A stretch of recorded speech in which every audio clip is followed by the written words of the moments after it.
Wamekuwa tishio kwa miaka 47 na sasa nadhani dunia kupitia Marekani kwa msaada wa Israeli inafanya kile ambacho kilipaswa kufanywa miaka mingi iliyopita.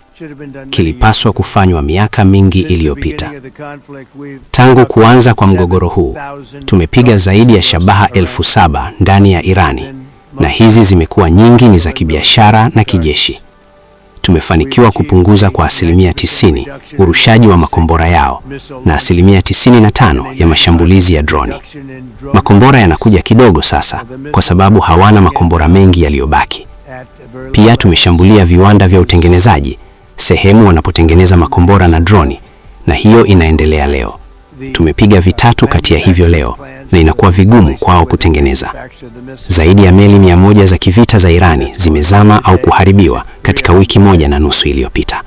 Hiyo lazima iwe aina fulani ya rekodi. Mashambulizi ya ziada yanaendelea kurushwa kutoka pande zote kila saa.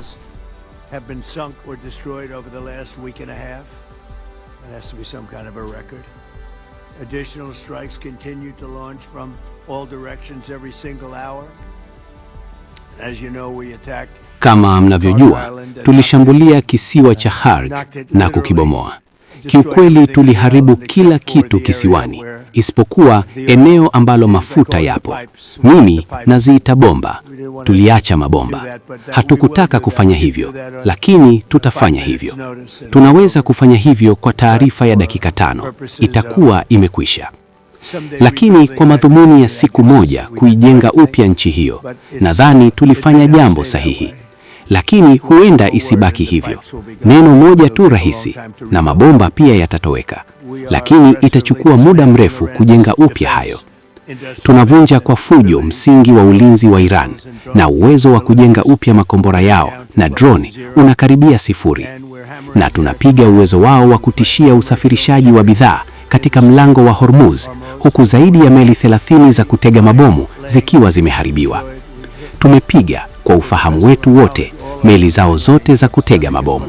Sasa wanaweza kuziweka kwenye aina nyingine za meli nadhani na kuzitupa, lakini hatujui kama kuna yoyote imetupwa.